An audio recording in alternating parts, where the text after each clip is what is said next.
welcome to Flatout Racing Network's coverage of UpperEdge Racing here tonight as we prepare for the second race of the third season of the Baadteshop Superspeedway series. Tonight, it's Talladega Superspeedway, the high banks here in Alabama for the Baadteshop 151. It is the sixth time that the drivers here in this series will take to Talladega Superspeedway, but only the fifth race weekend. Of course, last year when we ran here at Talladega, it was a double header, and we will be seeing who's going to be able to take the checker flag here tonight, and the fact that it's a very interesting statistic, and the fact that we've had 5 previous races here, and 5 different drivers have gone to victory lane. All 5 of those previous race winners are in the field here tonight, so we may get, for the first time, a repeat winner here at Talladega Superspeedway, but a lot of names in the field here as well that are looking for their first win on the season. A lot of them as well looking for the first win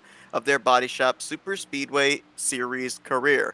I'm Seth Cole, going to bring you the coverage of tonight's event. 57 laps on tap for all of these drivers as qualifying just wrapping up here, getting ready to set the starting lineup for tonight's race, and currently Bronson Stafford picking up where he left off last week in the season opener at iRacing Superspeedway. He took the checkered flag there and currently holds the pole position here for the final 20 seconds of qualifying, unless we end up having a shot clock cheese here at the very last moment. Looks like the 61, the current points leader, will be leading us to the green in this one right now. He would be sharing the front row with the 54 of Tom Bourne, and it looks like as we hit zeros on the clock here for qualifying, that indeed will be the front row for tonight's race.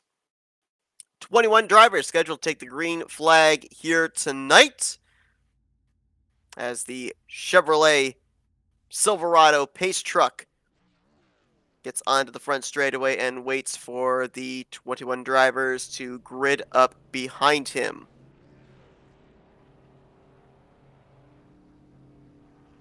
So if you haven't seen these drivers in this series at Talladega, this is a very unusual racetrack in the fact that it is spacious, it can hold them 3 and 4 wide, but the thing that really stands out is this Xfinity car with the setup they have is the ability to be able to create runs is really incredible. You have to see it to believe it. And you're going to get a first-hand taste of just what these drivers are going to be able to do here tonight. Also have to bear in mind that you're going to see moves a little bit more unorthodox than you would see at a normal superspeedway and superspeedway race, since the double yellow line rule does not exist in this series. You can go down there to the 1.5, 2 grooves available on the apron before you get to the back straightaway grass, and of course the apron on the front stretch through the tri-oval also considered inbounds. There have been drivers in the past that have not been afraid to put all 4 Goodyears down below that double yellow line in just about every portion of this racetrack. We'll see if that's going to be the case here today. Pace truck going to peel off. Looks like he is going to lead all 21 drivers behind him, and we'll take a look at the starting lineup for today's race. I mentioned the front row, Bronson Stafford and Tom Bourne. Michael Norman, a former winner here at Talladega, and the debuting Carl Faust, going to make up row number 2. David Durand and Mike Tellier. Mike Tellier, a former winner here at Talladega, make up row number 3. Row 4 is going to find Bill Edwards and the 63 of Sebastian Miller, one of the Monster Energy Brigade. Joey Chapman, who looked like he was going to start on the pole until about maybe a minute left in qualifying, will be starting back in 9th with Evan Coleman, making his first start on the season, completing the top 10. As you look back through the rest of the starting lineup, the other former winners at this racetrack in the field would be Robert Kenny rolling off from 12th, Vincent Valvano rolling off from the 15th position. And that is a look at your lineup. I believe I am missing out another driver. We double check on that, see who that was. No, apparently I got them all. Kenny, Valvano, Tellier, Stafford, and Norman. For some reason, I felt like I missed one.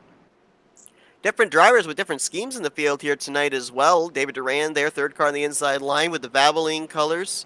I believe that it's Chevrolet Parts and Accessories, I think, is the sponsor on the 29 of Justin Durand. Carl Faust in the 22 there making his debut. We saw a number of drivers last week make their debut in the series. Some of them did well, some of them didn't do as well as they would have liked. We'll see what Faust's going to be able to do here because he is going to now, at least somewhat, bring up the total of Fords in the field, along with Vincent Valvano, John Cannizzaro, and Michael Norman. Well, here we go, folks. Strap in and get ready for an exciting 57 laps of racing.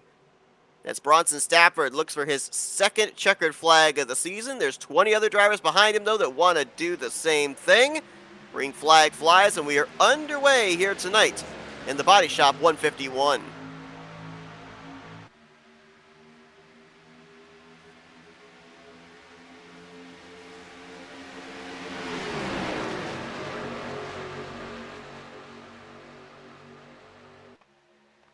Saw Bronson Stafford trying to get himself clear of the 54 of Tom Bourne to move up and toe that second line, leaving Michael Norman on the inside line.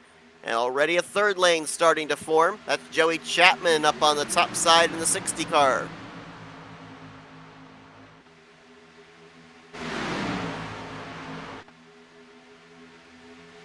Didn't take him long to get three wide.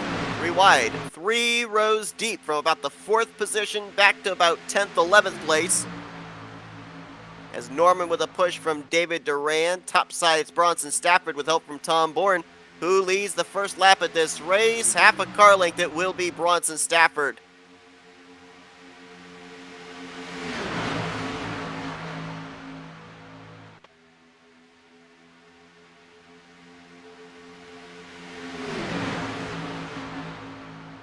Now the inside line with more numbers is, David Durand, you saw, got really loose. Off of turn 2, second car on the inside line. That's going to stifle the momentum of that line down on the double yellow. And you see Bronson Stafford able to tuck down in front of Michael Norman. It's all about momentum. Obviously, it's about the numbers, but it's also about momentum. You've got to keep the momentum going forward to get the straightaway speed to be able to pick up positions. As now we might be 3 wide for the race lead. Tom Bourne up on the top side's got some help.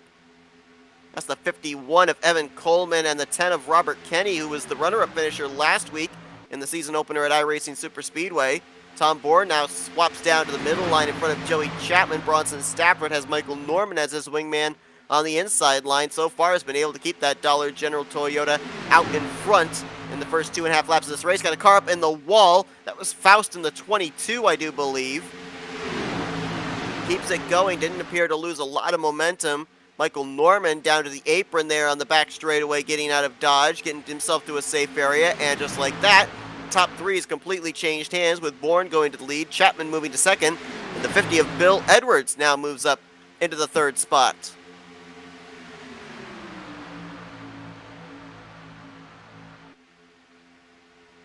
We've seen in the past different finishes in terms of how the strategy plays out at Talladega. We've seen everything from survival races to fuel strategy races. It'll be interesting to see how this one plays out. Last week at iRacing Superspeedway, a relatively clean race, only 3 cautions in that season opener. Had a lot of lead changes, a lot of battling all through the field, and we're seeing here these drivers were not afraid out of the gate to take it triple wide, several rows deep, but they're all giving each other space at this point in time. Racing hard, but racing clean, and really, there's no need to really force the issue this early on. Yes, they do have the faster pair available to them, but who wants to use the faster pair only 5 laps into this race? Nobody does. And of course, at iRacing Superspeedway and Daytona, the other 2 Superspeedways we will be at during the course of this season, start-finish line is right in the center of the straightaway, the center of the trioval for Daytona and the center of the long front stretch at iRacing Superspeedway. Here at Talladega, you get an extra couple hundred feet to work with when you traverse through the trioval, as the start-finish line is down between the trioval and turn 1. Take a look at that black 99, 3rd car on the inside line. That's another debuting driver here, not only here for the series this season, but for the series overall. That's Ryan Potter. making his debut, and up here at the front of the field, just behind Joey Chapman, who continues to try and push Tom Bourne. Robert Kenny, Bronson Stafford, we've seen that duo as early as last week in the final laps of the iRacing Superspeedway race. They're in the middle line trying to move forward, and then on the top side, that is Bill Edwards, who's trying to pick up, I believe that was Shane Tyrion in the 88, as well as Evan Coleman in the 51. You're wondering about what the point standings look like coming into this race. You know, we say it week after week, season after season, a very unorthodox point system. So a driver that wins in the season opener is going to have a pretty sizable gap over the rest of the competition heading into the second race. And that is the case for one Bronson Stafford, who is 20 points over Robert Kenny. Oh, we got a spin! Bronson Stafford, and he got a hit from Shane Tyrion, and that was the race leader. I was looking down at the points as Robert Kenny was collected in that as well, as a few other drivers scattered out of the inside close to pit road entry.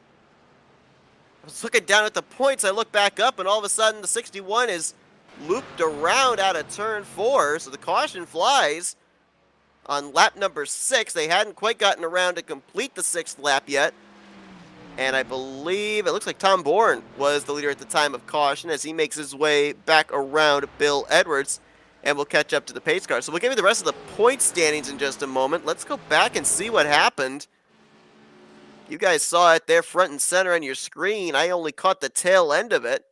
So we'll take a more in-depth look. I have a feeling Bronson might have gotten a little bit of help.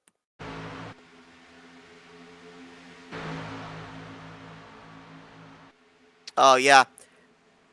Tom Bourne was right on the back bumper of the 61, and if you'll notice, just before the contact was made, Bronson, I don't know if he got his left sides down on the yellow line or what, but the car definitely drifted up a bit. That scrubs off speed, and even just that minuscule move can scrub off enough speed that the car behind you doesn't have enough reaction time to lift and gets into the back of you. And there were a lot of drivers that were scattering down to the inside after Robert Kenny, I saw, 60 of Joey Chapman.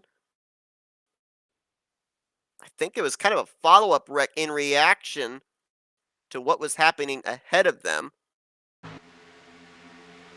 Let's follow that bright green number 10 of Robert Kenny as... Oh, even Tom Bourne gets out of shape. Oh, wow, that's some hard shots for both Joey Chapman and Robert Kenny. Matthew Rodriguez and a couple of others there actually went down as low as they possibly could to avoid the spinning machines. And we'll find out if anybody's going to have to use a faster pair. I think the 10 and the 60 for sure are going to have to use faster pairs. Let's ride on board with the 99 of Ryan Potter. See what he saw from his perspective. He might have gotten a piece of this as well. We'll find out in just a moment here.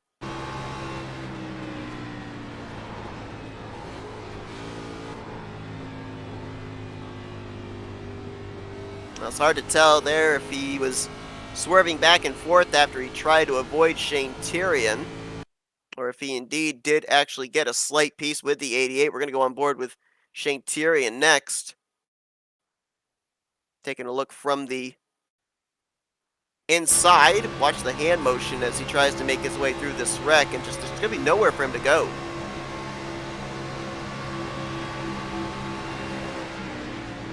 There's the contact.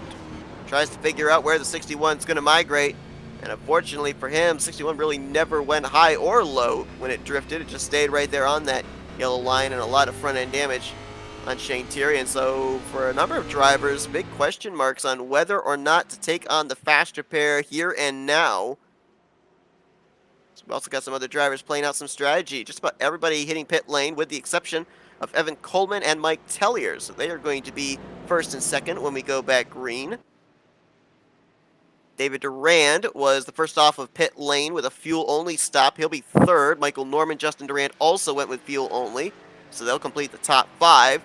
4-tire pit stop for Joey Chapman, Bill Edwards, Bronson Stafford, Vincent Valvano, so they will be 6th through 9th, and then Carl Faust looks like he may have gone with a fuel-only pit stop as well, so he'll be completing your top 10. Well, there were a couple of other drivers that apparently got bits and pieces of that wreck. The 63 of Sebastian Miller, the 58 of John Cannizzaro, the 57 of Matthew Rodriguez, the 7 of Garrett Gleason, and the 64 of DJ Stagner all spent quite a bit of time on pit lane getting some manual repairs done, as now Coleman and Tellier come down pit lane, along with Chapman, Stafford, Kenny, and Bourne. For some of them, it's going to be to top off the fuel tank. For most of them, it's going to be to get some damage repaired. And according to the telemetry, Joey Chapman and Robert Kenny will be running the remainder of this race with no mulligan to fall back on. They are now a faster pair in the hole, as we haven't even completed the 10th lap of this race. You know, it's interesting, drivers that take part in these events, they go back, they watch the broadcasts, and last week I was rightfully corrected that I made the statement that in last year's doubleheader at Talladega, Matthew Rodriguez was the winner of the first race and then did the off-track admin duties in the second race. Well, that was incorrect. Michael Norman, who is going to be starting on the inside of the front row in second place, actually was the winner of the first Talladega race. Now, Matthew Rodriguez was the winner of something in the first Talladega race. That was the Dash for Cash. So I remember that Matthew Rodriguez was the winner in some regard in that race. It just wasn't the overall race win. Michael Norman was the winner of that race. The other driver that won the second race of the doubleheader was the defending champion and last week's winner, Bronson Stafford. But Bronson getting a little bit of damage there with that spin, bringing out the first caution of the day. Going to start deep in traffic in the 16th position. And we talked to a lot of drivers during the course of last season, as well as in last week's season opener, and you know, they all want to find victory lane, but they talk so much about the stress of consistency as well to be able to win the championship. That's how David Durand and Bronson Stafford have been able to name themselves as champions here in the Baadteshop Superspeedway Series. Pace car peels off. It will be the 24 of David Durand choosing the top side, which will put him lined up nose to tail with Justin Durand for this upcoming restart. And up through the gears he goes. Michael Norman caught napping for sure, but it's going to be a pretty sizable gap from second place back to third. I'm not certain that that's what the Durands wanted to have happen. Granted, they come out of turns 1 and 2, first and second, but they are going to get gobbled up when the field get themselves all lined back up, which they have, at this point in time, managed to do.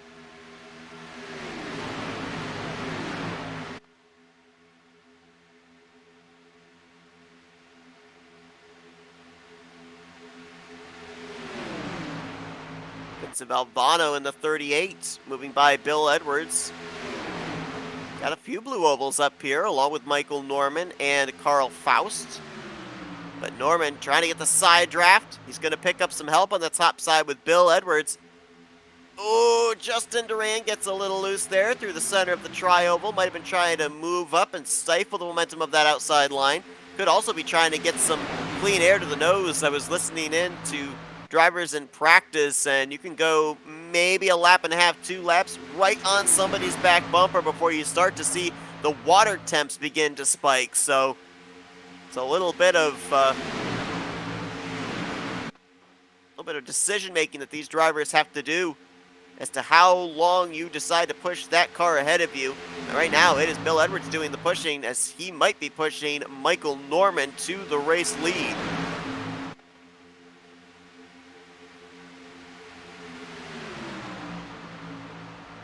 All right, so hopefully these drivers keep it together here while I continue to run you down the point standings coming into this race. So Robert Kenny is second in points coming into this one, behind Bronson Stafford, 20 points out.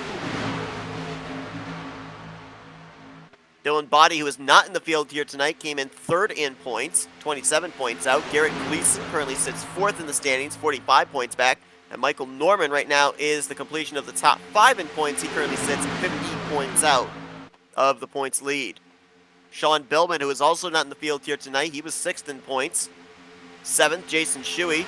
Justin Durand 8th, Sebastian Miller 9th, and Joey Chapman currently completing the top 10 in the points coming into tonight's race. The top 10 separated by 73 points, and they are going to wreck again. I'm never going to name off the point standings ever again. Mike Tellier collected up in that one. Shane Tyrion was in it. Evan Coleman in the 51.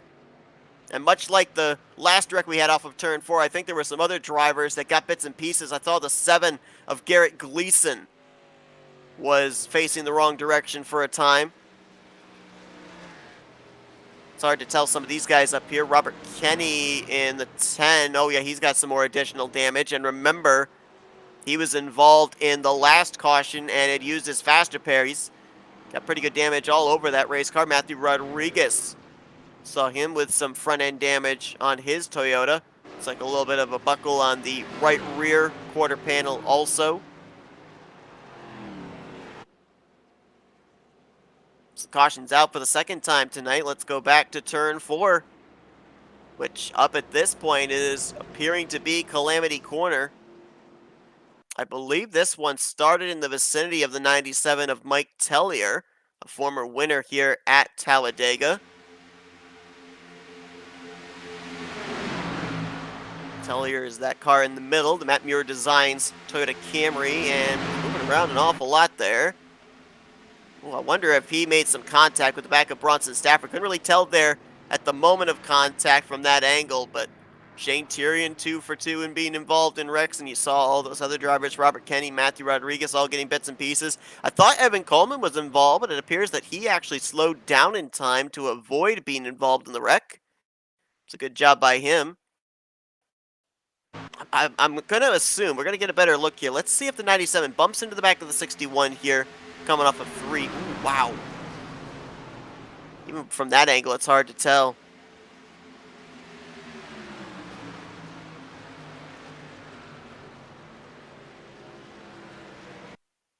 Well, what better way to find out than to go on board with the 97? We'll see if there was any contact whatsoever. Might have been some gap whack involved. Let's see.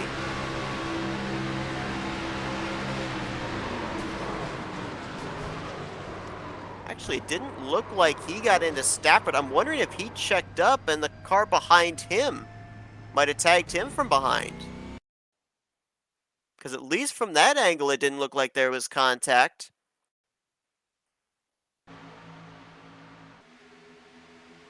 Car behind Mike Tellier is Tom Bourne. Let's watch the 54, see if he gets into the back of the 97. Oh, you know, I think that's what happened. I think the 97 lifted, 54 did not, and that's where the contact took place.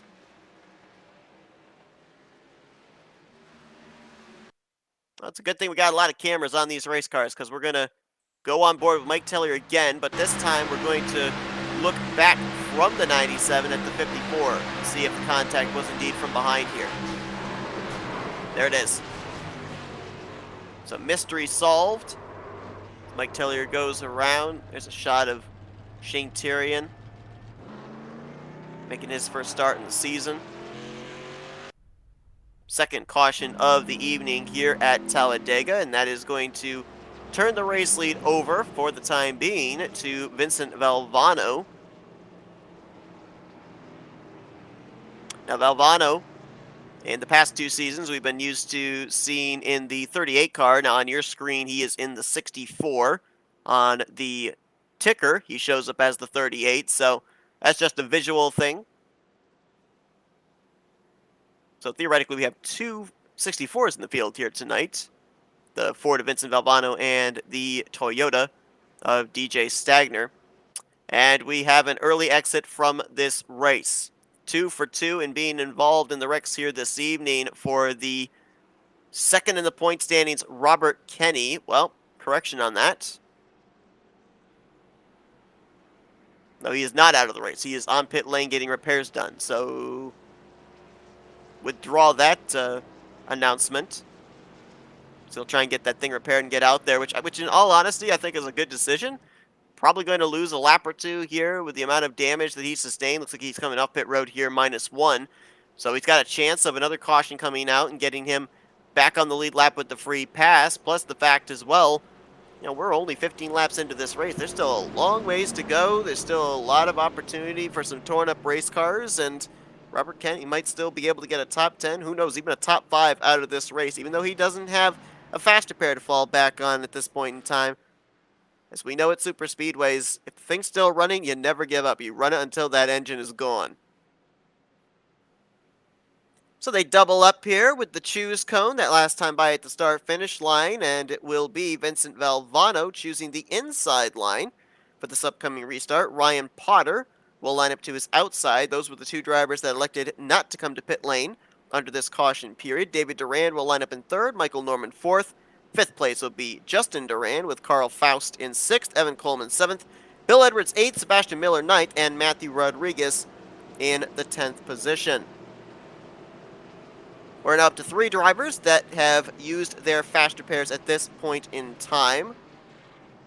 Actually, 4 drivers. Shane Tyrion and Tom Bourne, the most recent of those, joining Robert Kenny and Joey Chapman. We will keep updated on this situation as it appears Tom Bourne may be back in the garage area. We will follow up on that, as I'm not 100% certain if that is the case. So we'll check back on that in the next few laps or so, as the iRacing pace car is going to hit pit lane for the 3rd time here tonight, 2nd time for a restart, and he will turn the field over into the hands of Vincent Valvano. Valvano was the inaugural winner at Talladega, all the way back in Season 1, which was back in the latter portion of August 2021. Green flag back in the air for Valvano. Ryan Potter not able to clear himself on David Durand for second, so they'll be side by side for the runner-up spot, as Valvano has about car length and a half over now second place David Durand. Potter will slot into third. Justin Durand looks to move into 4th place. So it looks like drivers that elected not to use a faster pair that are going to have some aero damage for the time being. Matthew Rodriguez, DJ Stagner, Mike Tellier, as well as Garrett Gleason and John Cannizzaro. They are all hoping that their cars are going to at least be up to speed here, that they won't go a lap down. Of course, as well, maybe get a couple more cautions. Well, as soon as I say Matthew Rodriguez might be off the pace, look at him shoot up to the outside, just back there in the right or top left corner of your screen through the tri-oval. He's going to get to the outside of Justin Durand 3 wide with Michael Norman. So even though visibly that car doesn't look like it would win a beauty contest, it apparently still has speed.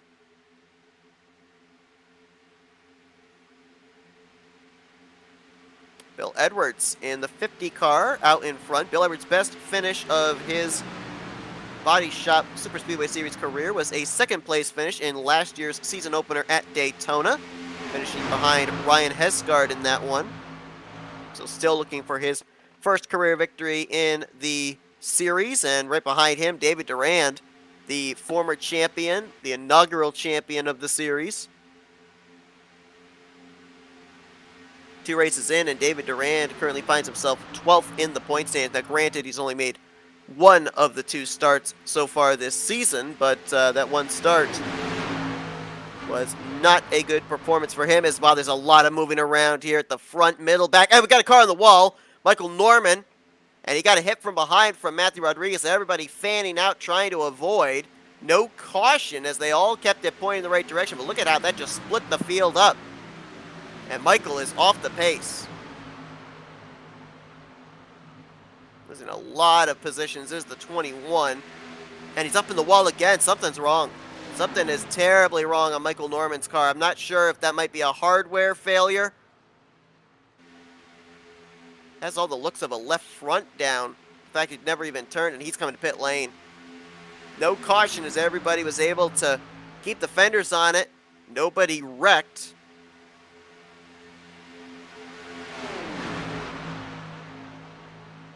And the top 4 or 5 will get themselves all single-filed out. Tom Bourne in the 54. You see him in this lead pack. Now, he has returned back to the server. but he is now 1 lap down. I mentioned we were going to document that later on to see if there was something going on the end of Tom Bourne, and apparently there was. Michael Norman's on pit lane to the attention of his crew. So 2 cars currently off the lead lap. Tom Bourne and Robert Kenny, they would both be, at this point in time, battling for the free pass, but Tom Bourne would be in the catbird seat with the fact that he is 3rd in this line up with the lead pack. Robert Kenny is running way back there. He's about 5 seconds right now behind Tom Bourne for the free pass position. Michael Norman has come back onto the racetrack. As soon as he hit pit lane, he took on his faster pair. And right now he runs a lap down. So we've got 18 drivers on the lead lap of the 21 drivers that took the green to start this race. All 21 drivers are still running 20 laps into this race. Should also document that Tom Bourne did use a faster pair under the last caution. So that brings our total up to, I believe, 5 drivers that have used their lifeline at this point in time.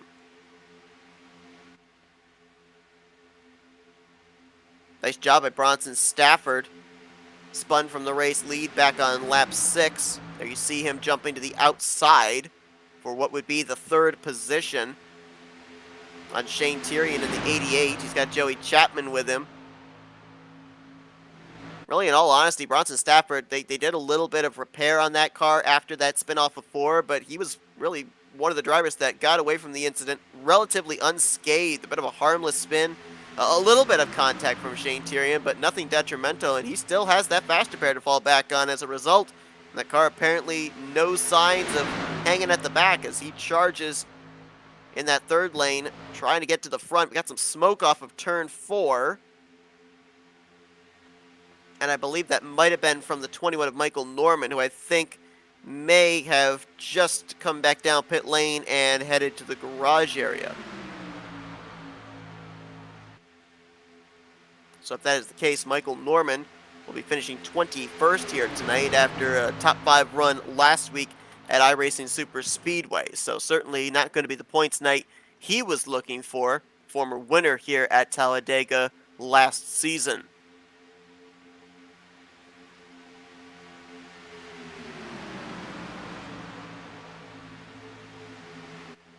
Trying to think back of the former winners we've had here at Talladega, and I believe, if my math is correct, I believe that Toyota has 3 victories here. Ford has 2. Chevrolet is the only manufacturer that has not yet won a race here at this particular venue in the Baadteshop Superspeedway Series. Well, right now, they are lined up on the inside with Bill Edwards in the 50 and David Durand in the 24. So they've got a shot here of getting a Chevrolet bow tie into Victory Lane Talladega. Is really loose back there. I think that was the 22 of Carl Faust.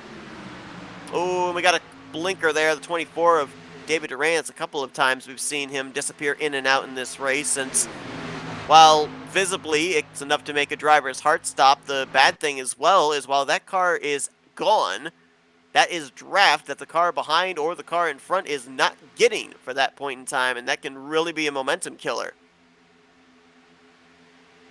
Vincent Valvano up on that top side with help from Ryan Potter in the 99. That's a Ford getting assistance from a Toyota. And look at the speed those two are getting all by their lonesome. They are going to pick up Carl Faust in the 22, as well as David Durand drops to the back. So that's going to hurt that inside line even more. Albano and Potter get themselves cleared. They move down to the inside line, and Carl Faust says, hey, wait a minute. I was getting up there to help you guys. What's going on here? That's the problems with the politics of superspeedway racing. A lot of times you can be one of the best pushers in the business and get some guy out in front, and next thing you know, they ditch you, say thank you very much for your assistance, and then you go to the back for your troubles.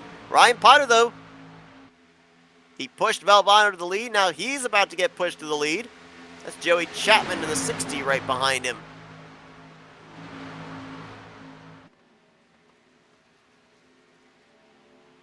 Well, Joey Chapman, we'll see if he can maybe kind of reverse the mojo that we've seen happen to him in the latter half of Season 2, as well as in last week's season opener, where he's got great qualifying speed, qualifies up towards the front, but then in the closing stages of races, just not able to close out the deal. I mean, he was leading the field on the back straightaway of the final lap last week.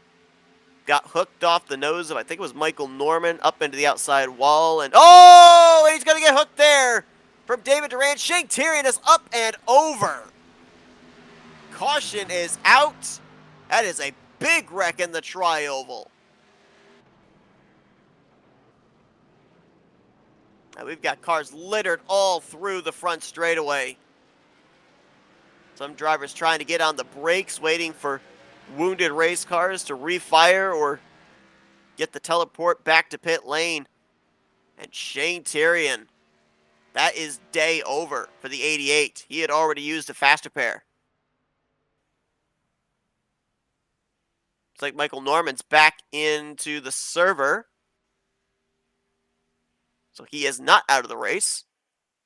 For those that did not tune in last season, there was a glitch of some kind that was taking place where drivers would come down pit road, take on their faster pair, and it would glitch it where the front tire was actually appearing up through the hood. So a lot of times we'd see drivers leave the server and come back in to try and fix that glitch. That might have been the case here. And oh man, I think there was some, it looked like some gap whack maybe coming into play. Tom Bourne, the 54, was in that as well.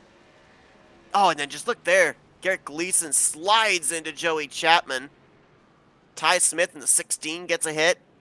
There was another car I saw dart through the grass. Let's take another look at it. I don't think there was any contact between the 24 and the 60 visibly. Clearly David Durand got out of shape, but I think there was some gap whack that came into play there. We'll take another look. Watch as Durand moves up. Oh, man, that... Yeah. Boy, that's a shot. Head on to the outside wall for Shane Tyrion. Fortunately, that car comes back on all four wheels. Oh, it's going to be a bit of a hit there as well for the 22. For Carl Faust. Let's take a look at the follow-up wreck. Joey Chapman, not only involved in the initial, but then getting hit from a number of drivers that entered into the vicinity. This will be a look here to see if there was any visible contact. You see, right there, it looks like Durand thinks about coming up. He then changes his mind and turns down, and then Chapman's car turns down. I mean, it looks like at that point it should be just the 24 getting out of shape, so I have to assume there was some gap whack, and Robert Kenny was collected up in that as well in the 10 car. So that is, what, 3 cars right there by my count that had already used a faster pair that got some really big damage in that one. Kenny in the 10, Bourne in the 54, and Tyrion in the 88. And as we draw close to halfway now, I think that could be race over for those drivers in particular. That's also going to put a number of other drivers onto the fast repair list. As Valbano currently leads the field under pacing. Everybody was on pit lane under this caution. Valbano, Edwards, Shuey, Canizaro, and Ryan Potter. That's going to be the top 5. As Michael Norman going around to get a lap back. It looks like he might be getting possibly all but one of his laps back. I believe he did end up having the faster pair glitch, and that's why he is getting most of those laps back. But Sebastian Miller, Joey Chapman, DJ Stagner, Tom Bourne, Robert Kenny, Shane Tyrion, they all still sit on pit lane. A few of those drivers have already lost at least one lap and will probably lose more. Miller just now leaving pit road. Joey Chapman has now left pit lane as well. He was another driver, I believe, prior to that incident that had already used his faster pair after pancaking the left side off of turn number 4 in the first caution of the day, as Valbano and a few others going to come down pit lane this time. They'll turn the race lead over to the 50 of Bill Edwards. So Chapman, Bourne, Tyrion, and Kenny. Boy, some big names that we're used to seeing up at the front of the field week in, week out. all involved in this one. And maybe more importantly, when you think about it, those are some big drafting partners for Bronson Stafford that he's going to lose out on. Right now, the only couple of drivers I can see up there that are Toyota affiliates that might be able to work with him: Mike Tellier in the 97, Evan Coleman in the 51, and then possibly Matthew Rodriguez, although I think Matt Rod might have gotten a little bit of damage from that last incident, albeit minor. Interesting that Bill Edwards stayed out and everybody else came back down pit lane once again to top off the fuel tank, even if they had been on pit road the lap prior. Cannizzaro, Potter, Shuey, Tellier, Coleman, they all topped off the fuel tank.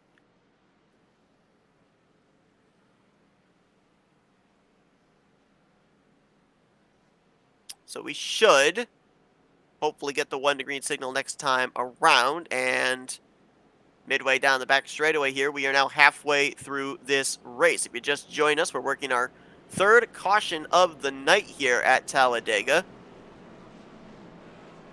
The wrecks here this evening have been anything but small. This most recent one saw a hard hit for Shane Tyrion into the outside wall through the center of the tri-oval. Car got airborne. I believe that is the first airborne car that we've had this season so far. There you see 11 lead changes during the course of this race, but the big story is that this has turned into the survival type race at Talladega. We've seen this a couple of times. Several drivers out there, already a faster pair in the hole with the second half of this race still to run. Cannizzaro is on that list, along with Evan Coleman, Garrett Gleason, Joey Chapman, Tom Bourne, Michael Norman, and Robert Kenny. Pace car is going to turn them loose. Bill Edwards chose the inside line since everybody else came down pit lane the lap before, which was theoretically a closed pit road. They have to line up at the tail end of the longest line. Well, the only line there was the inside line. So it is literally a single file restart, getting us back underway with now 29 laps to go. An update from the fallout of the last run and the last caution. 17 drivers on the lead lap at this point in time. Joey Chapman, the last of those, but he did not catch back up to the field before we went green. So he's about 20 some odd seconds behind the lead pack.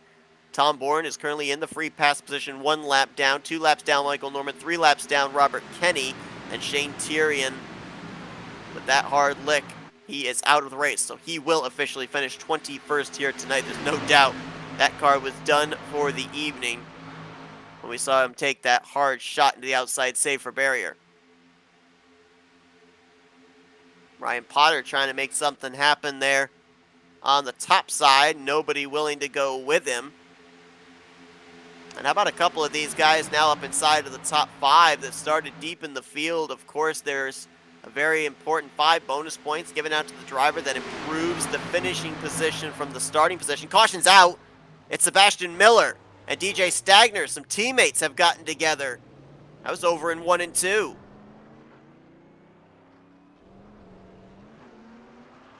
A couple of Monster Energy Toyota Camrys coming together there. Yellow flag going to fly. Let's go back and see what happens. It looks like just those 2 were back in the vicinity after the contact, but much like we've seen in the 3 previous wrecks, there could have been a couple of drivers getting bits and pieces of the wreck, and nope, this was just a 2-car incident. Watch here as, boy, I don't know if DJ Stagner thought that Miller was faster than he actually was, and maybe gave him a late bump going into turn 1, but that was interesting. Let's go back and look again. Try and see if we can dissect what happened here. This is going through the tri-oval. They do have the bumpers lined up at this point. Ooh, 63 got awfully loose there, though. And then I think Stagner's going to try and line the bumpers back up again. Oh, yeah. Yeah, I think the bump was just a little too late going into the corner. I also think the 63 has more damage than the 64 car did, so there might have been a slight difference in miles per hour between those two. And so I think when Stagner got to the back bumper of Miller, he was maybe a mile per hour or two faster. And that can actually make a huge difference when you bump the car in front as to whether they're going to be able to hang on to it or not. Even something as minuscule as a mile per hour can really get the car that's getting pushed really out of shape. So that is what led to this caution coming out. Fortunately, it was in a vicinity where not a whole lot of drivers were running, so it was just the two-car incident, bringing out this fourth caution of the day. Looks like we got a number of drivers using this caution period to come down and top off the fuel tanks again. Bill Edwards, Mike Tellier, Ryan Potter, and Carl Faust, rather, they will all stay out. Michael Norman going around and getting a lap. Now, he was, by my count here, not in the free pass position. Tom Bourne was, and I believe Bourne's now going around to get his lap. So I think what's going on here, Tom Bourne was the recipient of the lucky dog. Michael Norman is getting another lap back here since we are now back under pacing, which will put him to -1 since, again, I believe he had the pit road glitch, the faster pair glitch, and usually when that happens, the league admins under pacing let you get as many laps as you possibly can back up to -1. Michael Norman had not yet gotten himself to one lap down when we got ready to go back green, so we had to wait for the next caution period.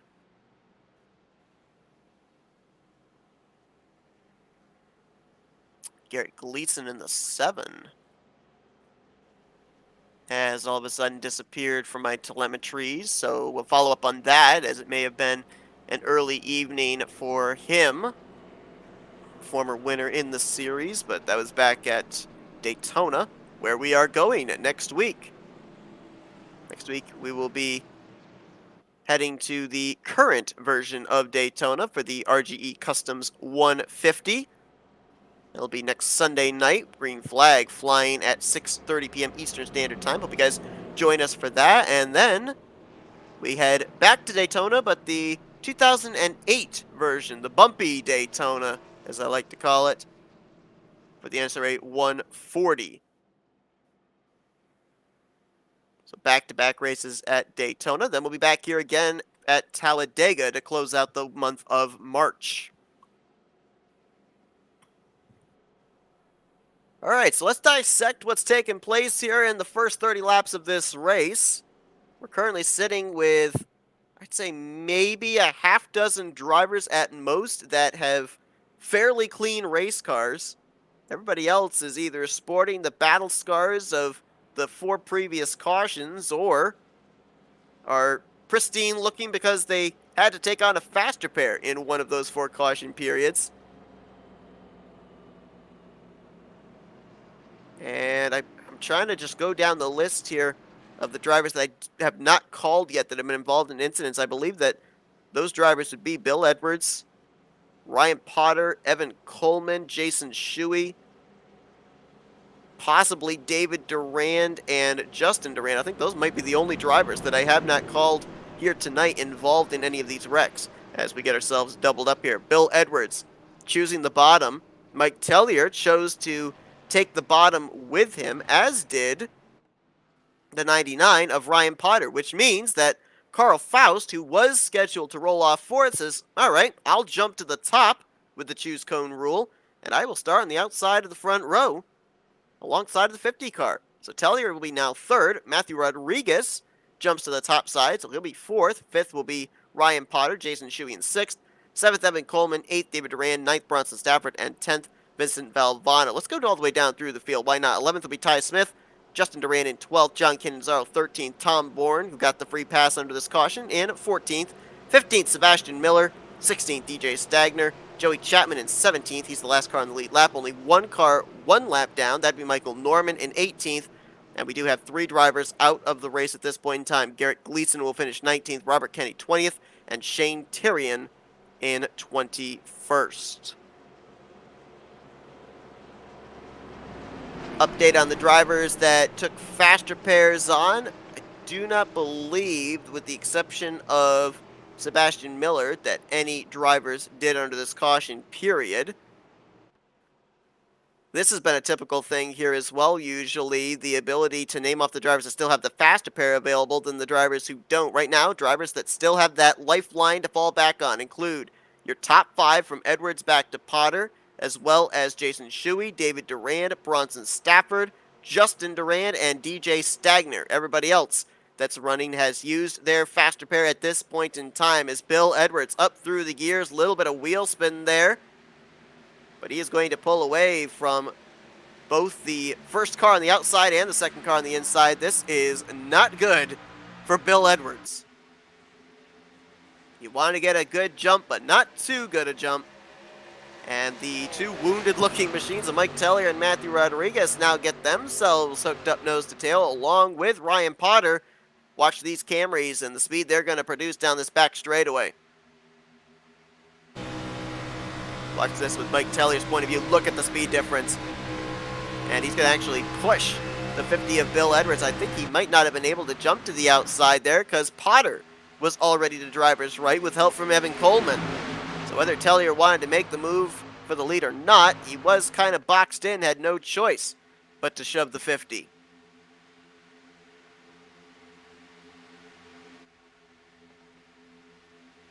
Ryan Potter edges ahead, half a car length, and he will lead this lap.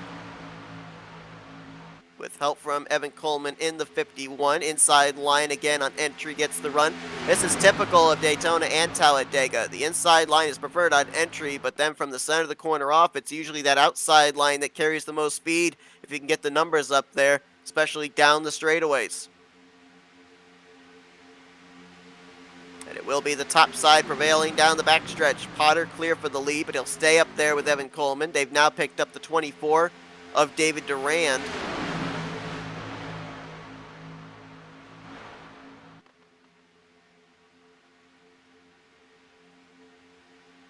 David Durand, the former champion, on a bit of a winless streak, as all last season failed to find victory lane coming off his championship year. It was actually the season 1 finale back in October, the last time that Durand went to victory lane. And that was at Daytona. Durand has a win at iRacing Superspeedway. He has a win at Daytona, but he has not yet won here in the series at Talladega Superspeedway. And these cars do not look happy. I talked about this last week at iRacing SS, how it just looked like the cars were dancing around. Well, it looks like they're doing the exact same thing here at Talladega. I don't know if that's because a lot of these guys have damage and that's affecting the handling of their cars. It could just be a lot of the fact that, yes, so many drivers bunched up together, a lot of movement of the air affecting these race cars. Like a little steadier here through the tri-oval at least. As now the bright pink 16 of Ty Smith has cracked up into the top 5. It's been a tough night for the Monster Energy Brigade, as right now Sebastian Miller and DJ Stagner run mired back outside the top 10 in 13th and 14th. Ty Smith actually had an early exit from last week's race at iRacing SS as well, so he's looking for a little bit of a bounce back here today. As top side, it's going to be Jason Shuey in the 3 car. This is typical Jason Shuey. Week after week, he starts at the rear of the field. We really don't see him up inside the top 5 until it really matters. Well, we're hitting 20 to go this time by. Apparently, Jason Shuey feels it is time to start moving. At this point in time, Jason Shuey would be in line for those 5 bonus points I was talking about prior to the last caution of improvement from starting position to finishing position, and right now would be up 16 spots. Well, actually, correction, now make it 20 spots from his 21st starting position, as he takes the race lead with help from John Cannizzaro. Now peels down to the inside line. Cannizzaro will lead the top. It'll be the Fords on the outside line, with Cannizzaro picking up Vincent Valvano double wide, about 4 or 5 rows deep. So we're kind of back to where we were at the initial drop of the green flag. These drivers realizing now the laps are ticking down. We're getting close to that checkered flag, and it's time to start forcing the issue. The interesting thing here, too, will be if these drivers are all going to be able to make it on fuel, as we almost just had a wreck there Cannizzaro throwing a big block on Ty Smith and almost got hooked in the right rear quarter panel for his trouble. Looks like we've got Joey Chapman up here in the booth with us right now, as he is currently sitting on pit lane getting repairs done to his 60 car. Joey, it's obviously been a rough one for you here today. It looks like drivers getting that first race at iRacing Superspeedway out of the system. They're making some bold moves here today. We've seen caution fly quite a bit here at Talladega. Well, Seth, it's always a bad day if you're Joey Chapman on iRacing. I always seem to find the raw end of the deal. I always end up in one of these wrecks. It's great to be up here in the booth now. I am out of this race officially when your car can only go 169 nice miles an hour on its own, as we see Mike Tellier flirting with the yellow line there. Don't know if he's getting any good pushes there from Matt Rod, or he's just trying to look to his left, see what's ahead of him. You have a lot of guys that, as you said, iRacing Superspeedway last week, what a phenomenal racetrack. You can make so many great moves. It's so wide, and it's not a shock to me that we didn't have as many cautions there last week as we have had this week, because there's a lot more leeway at iRacing Superspeedway. But now here at Talladega, you can only go safely 3 wide. I may have been accused of going 4 wide a time or two, but you got to make your moves. But second week in a row, I've just kind of been on the raw end of people not wanting to use their mind when racing. Well, something that I was observing here as well is it just kind of looks like on these straightaways, this man, Ryan Potter, I think that was, almost got up into Evan Coleman. But it just kind of looks like these cars, I don't know if it's the track or if it's the cars or if it's the setup, they just don't look very steady. A lot of movement as we got a spinner. Ty Smith there off the nose of Matthew Rodriguez. That's going to bring out the caution. There's the 57, bottom of your screen. There's the 16. I think another driver might have gotten a piece of it. Bronson Stafford, the points leader, down low and slow there off of turn number 2. So caution flies for the 5th time tonight. Go back and look at that, but going back to the question I was going to ask you there, it just kind of seems like there's a lot of movement for these drivers in this race, and that's kind of led to a couple of these incidents where drivers look like they're giving room, and all of a sudden the car steps out. Next thing you know, they're making contact with somebody else. Yeah, these cars have been relatively unstable when in the draft, and I found them to be a little more unstable this week than they were last weekend at iRacing Superspeedway, but I think part of it may not necessarily be a setup thing. It may not actually be a thing of the car, but you kind of think how things have likely changed over iRacing. And this might just be a far-fetched type of idea. And we're going to see on the replay, just seems like here the 16 kind of chopped down in front of the 57 of Matthew Rodriguez and collected a few more cars in it. Luckily, Bronson Stafford was able to get on the brakes and able to avoid a majority of the accident there and didn't get hit by anybody. But anyways, we're used to cars that have a little bit stiffer handling. The Xfinity Series cars, the B-Class cars, stiffer. You can still get loose in them, but they don't move around as much as these cars. The trucks don't do that, and then the new Cup Series car is a completely different thing. These old B-Class cars are extremely loose, and they catch the air very well, but with that, they also move around a lot. So drivers have to be really careful, because just barely moving the wheel, you can't saw the wheel like you can in other cars, and then when you do it in a pack of, say, 15 to 20 cars, then things get dangerous. Saw on board there with Matthew Rodriguez. That move kind of reminded me a little bit of the Christian Eckes Kyle Busch truck incident a couple of nights ago at Las Vegas. 57 of Matthew Rodriguez getting the nose chopped off there.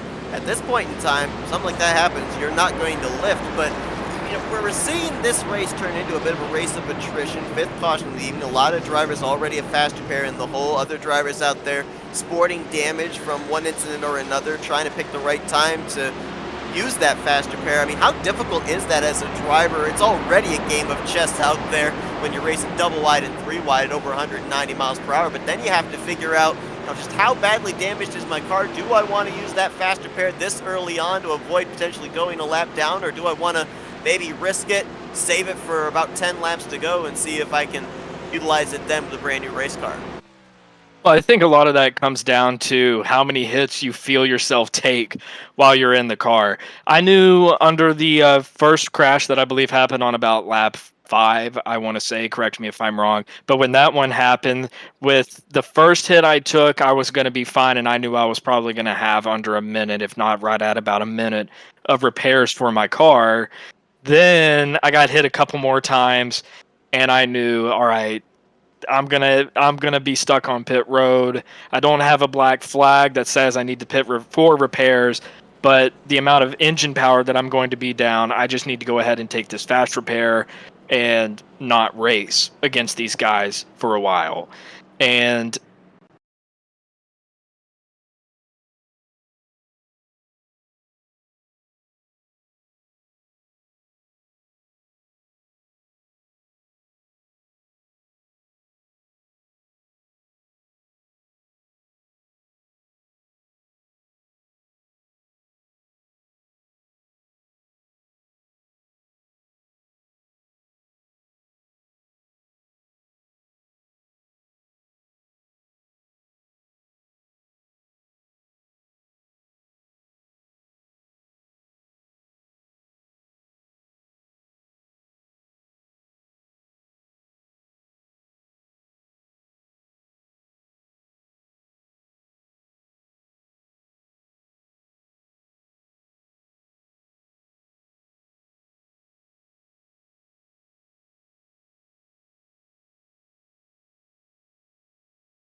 this car, there is a glitch where you will get wheel damage and that tire will be up in the wheel well and you can't see it, but the tire isn't moving at all. And the only way to fix that, no matter if you use a fast repair or not, is to drop out of the session and come back. And the league rule here is you can get all your laps back up to 1 lap down, and then lucky dog, hopefully, under the next caution. And we've been documenting that during the course of the night. It does kind of play havoc up here in the booth, It trying to does. figure out, if somebody is actually out of the race or if they're having that problem. They disappear from the telemetry. But to your point, looks like that 22 is now back into the server, and right now would be scored 1 lap down. So should we get a caution, he would be in line for the lucky dog, be able to get back on the lead lap. Is 16 cars on the lead lap at this point in time, and we're getting closer to 10 laps to go as well. A couple of things that we haven't seen yet really come into play. There's been a couple of moments, but that's been drivers making the bold moves below the double yellow line. We get close to this checkered flag, I guarantee you they're going to get more and more brazen and start testing the waters there. And that's why I like the position that a guy like Bronson Stafford is sitting in right now. You know, Bronson, if you remember back from last week, was running back in the very back of the lead pack on the back straightaway at iRacing Superspeedway on the final lap. The beautiful number 60 Country Boy Brewing car shoots up across the track after getting hooked, and then all calamity breaks out, and then he and Robert Kinney emerge from the smoke, and they go up to the front and battle it out for the win. So, really, I like a situation where you're in the back and you kind of control your own destiny and see if you can avoid these wrecks. But here we go. We're coming to the green flag. Jason Shuey leading them to the line. Maybe even more important there for Bronson Stafford, one of remote few drivers that still have that fast repair intact with 13 laps remaining. which Jason is Shuey. Go ahead. which is very surprising because Bronson was involved in that first accident where he got spun from the lead, got very lucky, didn't sustain a lot of damage. So that was a case where he was able to just continually come down pit road and not have to use that fast repair. So he can go up here and risk it all if he wants to. Basically, I've just kind of waited until the restart takes place to figure out if a driver's up to speed because even at this point, I look at drivers like Mike Teller and Matthew Rodriguez. Those front ends are all crunched up, and yet they've been able to produce enough speed to get up here inside of the top 5, even close to the race lead. So it's a case of wait and see whether a car is actually going to be up to speed with the damage they sustained. You got David Durand back there, the right side's all pancaked in, and he's still up here in the 6th position. One thing we're not used to seeing is a smorgasbord of Sky Motorsports cars up towards the front, typically, and myself included in that team, very good about getting up to the front, staying out of trouble, and drafting together and being there at the end to try to win these things. And the only one that you see up there right now, fully up to speed, is in 7th place. Mike Tellier in the number 97 Matt Muir Designs car. And we look back behind him, and we've got the 54 of Tom Bourne. And Tom might be down a little bit on power. He has sustained damage, and I believe he had already used his fast repair. He was somebody like myself that lost the lead pack. As we see 58 trying to move up in front of Bill Edwards here, trying to get a run past Shuey. Gosh, look at all this jockeying down towards the yellow line. That's something that's so scary when you're following a lead car and you can't see the yellow line. You don't know exactly what the angle of the corner is going to be, and you're so worried about potentially turning them or coming up into the car that's above you. Canizaro with a big push from Bill Edwards on that outside line. Mentioned the fact that in the 5 previous Talladega races here, we've had 5 different drivers go to victory lane. Look at the names we got up here right now. Canizaro, Edwards, Shuey, Potter. Those 4 are looking for the first win of their Baadteshop Superspeedway Series careers, let alone first win of the season. And look at this move by Stafford. He tried to go down to the low line. He got blocked. He's going to lose a spot there as we see a big run coming up the middle. Up to the wall. No help for the 54, I believe that is. Or is that the 64? I can't. That's Man, I'm DJ Stagner. I'm disoriented right now. You take too many hits in these races, you can't tell one number apart from the other. He's going to lose spots here through 1 and 2, but he actually gained 3 spots by himself through the tri-oval. Mentioned at top of the evening just how drivers, maybe even not with the assistance of draft, how big of runs they can get. As we get closer to the end of this race, how difficult is that going to be for the race leaders to try and block those runs? Well, I have found myself that there is no good place to be with this car. You don't want to be the leader. You don't want to be in second place. You are always, somebody is always going to get a run on you. Last week we saw at iRacing Superspeedway, I had the 21 of Michael Norman tucked in right behind me before I got spun, but we saw Dylan Body, who was able to get from 3rd place down to the bottom, a run of his own off turn 2, and get side by side with myself down the back straightaway. So if you're in the lead, you're a sitting duck. There's nothing you can do. And Jason Shuey thought about going down there. David Durand, been an aggressive driver today, and just about saw contact between he and the 3-car of Jason Shuey, but now we've got a lead change. These drivers starting to realize what's on the line. Right now, if you look up inside your top 5, the only driver that has to worry about preserving their race car would be the 58 of Canizaro. The other 4 still have a faster pair, which is why I think we're seeing these moves being made. Bill Edwards switches from top to bottom. He will get the race lead, at least for the moment, but now with the 2-car tandem of Canizaro and Potter on the top side, trying to battle back through the tri-oval. Just need to mention as well, Michael Norman did get the free pass under this caution. So we have 16 drivers on the lead lap at this point in time. 3 wide for second. Canizaro now has drivers to left and right because it's 3 wide for the lead. DJ Stagner doing a phenomenal job of timing out these runs and getting the moves. Ryan Potter's going to go with him. They're going to be on the high side, trying to make a move for the lead, but Bill Edwards getting a great push by Jason Shuey going down the back straightaway. Stagner finally finding some drafting help there. His other Monster Energy guy is currently mired back in the second group. Ty Smith back in 13th, Sebastian Miller in 14th place, and just like that, there goes the drafting help. Ryan Potter goes back down to the bottom, and that's going to drop Stagner back at least to the 8th position.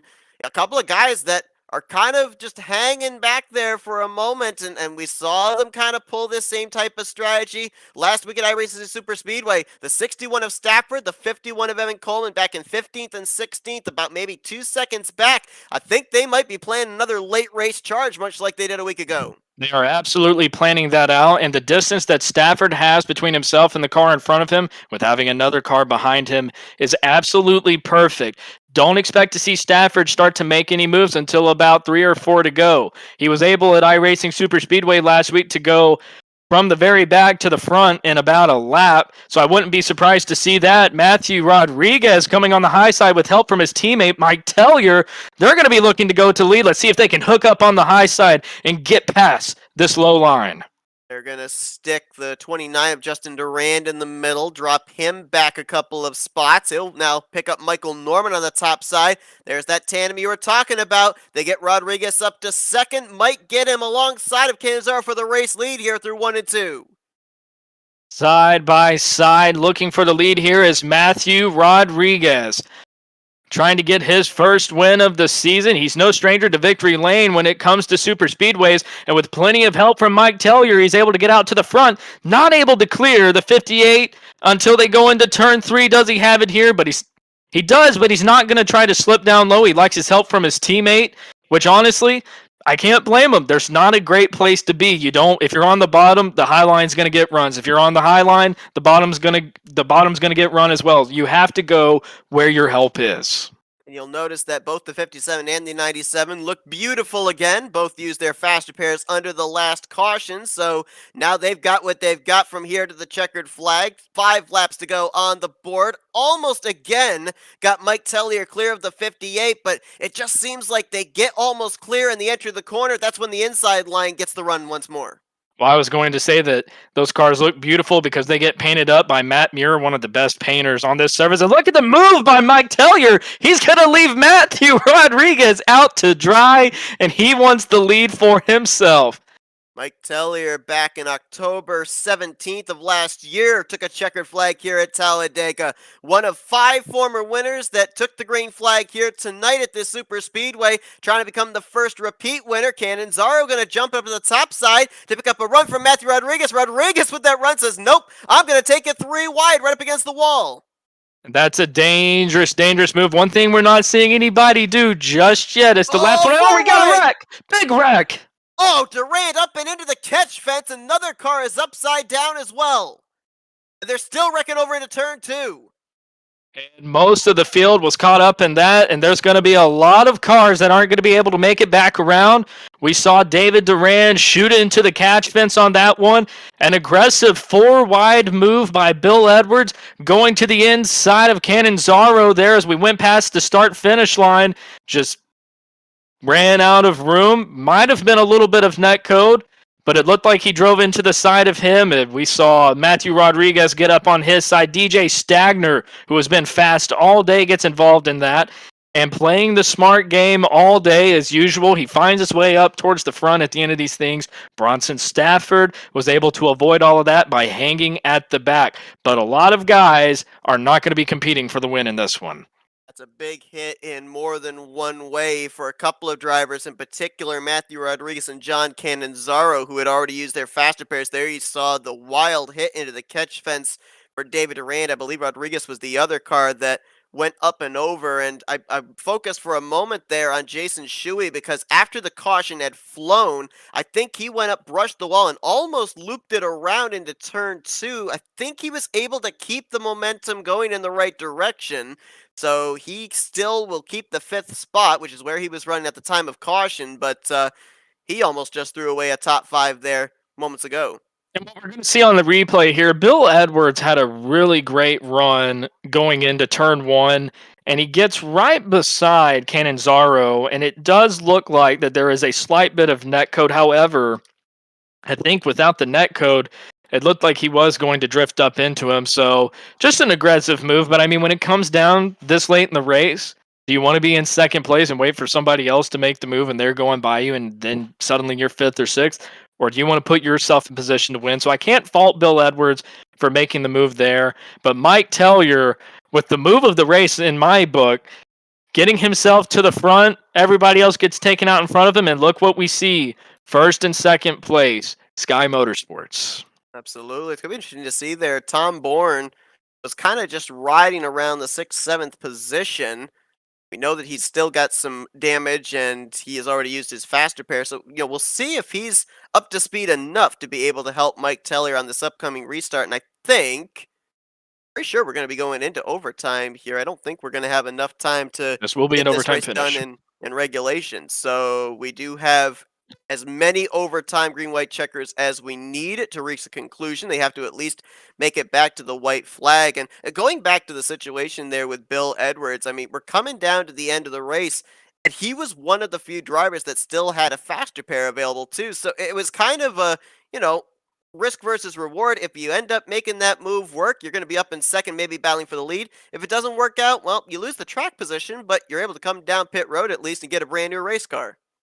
Great thing for Bill Edwards that we just found out via race control is that he will not be going to the back of the field for that accident because race control deemed that it was a issue of net code that caused that accident. So he will not be going to the back of the field. He could use his fast repair and he will still be in contention to win this race. Now, one of the big things you got to wonder about if you're Mike Taylor, if Tom is down on power, are you talking to your teammate right now saying, listen, man, I love you, but I don't need you behind me. I'd rather you go to the lane that I don't choose because I want to try to win this thing because I need somebody that can push me.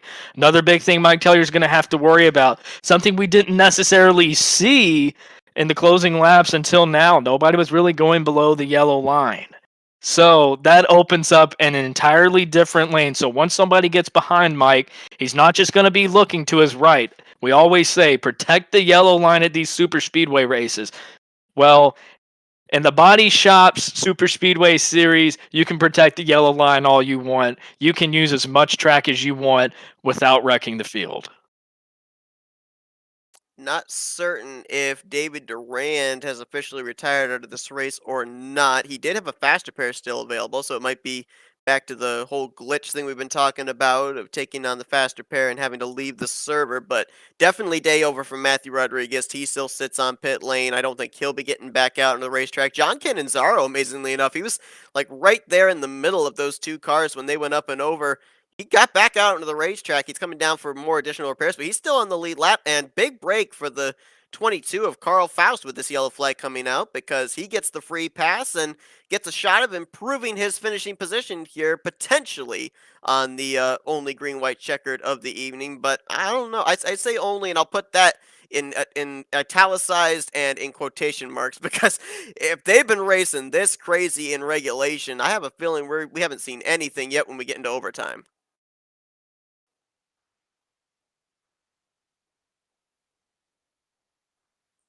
So Tellier does choose the bottom. Jason Shuey will then choose the outside and move to the second spot. Tom Bourne will be lined up third. Bronson Stafford's going to move up to the outside of row number 2 in fourth place. Such an interesting move here for Jason Shuey. He went to the top, and there's nobody else behind him besides Bronson Stafford. He thought he was making the big move to the outside, but now he's going to only have one car helping him. A little surprised there of the 61 moving up there, or does he think he could maybe hook up with his Sky Motorsports teammates in the 97 and the 54 in this restart? Well, Bronson Stafford is one of those guys that I want to be around at a super speedway because while I do believe sometimes he can make some aggressive moves, like I believe he made an aggressive move on me earlier in the race, I still want to be around him because he can push and he can take any push. Jason Shuey, he just better be ready here is all I'm going to say because when Bronson is ready to go, he's ready to go. So he better hold a steady wheel, and I believe he can get him past Mike Tellier, especially if Tom Bourne is still down on power. This is only the third time at Talladega that we have gone into overtime for a green-white checkered. The first two races of season 1 were the other times that we went into overtime. The eventual winners of those two races were Vincent Valvano and Robert Kenny. Well, Valvano lined up there in that 5th position. We've actually got, I believe, 3 of our former winners here at Talladega up inside of the top 10 with the inclusion of Michael Norman back in that 10th position. So we'll see. There's a lot of names here that... Interesting. Jason Shuey was just given an EOL, so he will not be restarting in second place. Now, I'm wondering if this might be in regard to when we saw the wreck take place, he kind of half spun it over in turn 2. I'm wondering if that would have been deemed not maintaining pace, and thus why he would have to drop to the back gear, giving up all that track position.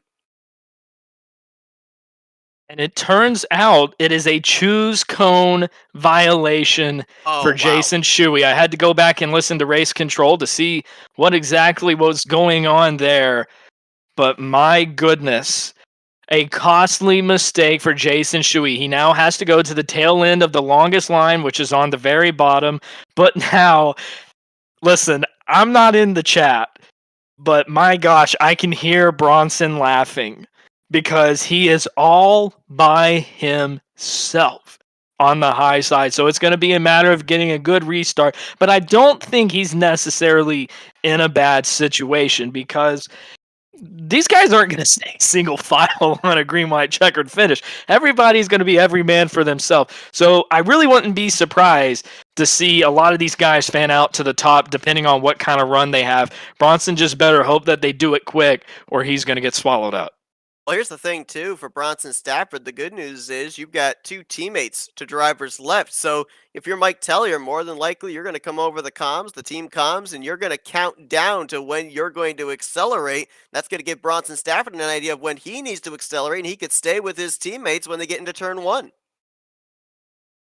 This is just going to be a very, very, very interesting finish here because I'm not necessarily sure if Bronson is going to have a lot of help by the time all of these cars have gotten up to speed and start working with each other. So it's going to be very interesting to see if Mike Tellier is going to count him down to ensure that his teammate can get a good restart. So here we go, a green, white, checkered finish. Who's going to get it? They have to get to the white flag, then we race back to the checkers. If the caution comes out prior, we rack them up and we do it again. As Tellier with a decent jump, but Stafford right there alongside Tom Bourne He for the gets second down. position. He will indeed tuck in front of the 54. So now it's going to be the Sky Motorsports teammates 1, 2, 3 through 1 and 2. Then Valvano and Sebastian Miller, the top 5. And we're getting further word from race control that Jason Shuey got the EOL because he jumped up to the high side and accelerated, blocking other drivers from being able to make their moves. But now it is 3 Sky Motorsports cars trying to battle it out for the win, but not so fast as Justin Durand, getting a big push on the high side, and he's going to go by all of them and potentially take the lead coming to the tri-oval. Big shove from Bill Edwards on that outside line, and it will indeed be the 29 going to the lead. They fan out double wide, 3 wide. They will make it back to the start-finish line. 2.66 miles to the checkered flag. Durand drops to the bottom. Bill Edwards now to the top side by side for the top spot. Ryan Potter not really able to give a good push to Bill Edwards. That's going to allow Justin Durand to get ahead. Mike Tellier pushing him. Tellier going to go below the yellow line to try to make his move. He's going to try to force his way back up, and he's going to be able to get that. Justin Durand, I don't know why he didn't try to pin him down there, but that's going to allow Stafford and Tellier to battle it out for the win. Or does Ryan Potter get the move here, trying to look to the outside of Stafford? He got a push there from, I believe that was a 64 of DJ Stagner. Tries to look to the top again. He's going to get to the right rear quarter panel of the 61. Can he get a run through the trial? Remember, the start-finish line is down here. Might be the difference maker. Here comes the push. And it's it. It looked like Tellier. It might have been Tellier by 4/1000ths of a second. That is Talladega. 4/1000ths of a second at the line. I have never seen such an exciting run to the finish in this series, and he did in fact get him by just a few inches. Congratulations, Mike Tellier, on an amazing win. Mike Tellier last week in the season opener had a lot of hardships, came into this race 12th in points. This is going to gain him a lot of spots in the stands. It makes him the first repeat winner here at Talladega Superspeedway in the Baadteshop Superspeedway Series. And even more importantly, you talk about the battle there for the win between first and second. 71,000ths of a second between the top 4 crossing the line. Unbelievable. And, coming off of turn 4, I know Tellier had to be sitting there thinking, this is it. It's over. Bronson's either going to go to my low side or somebody's going to get a run to the high side, and I'm going to have to try to block them. And he's still able to get it done in that beautiful number 97 Matt Muir Designs Toyota Camry. And Mike Tellier pulling off something in a position that I would not want to be in.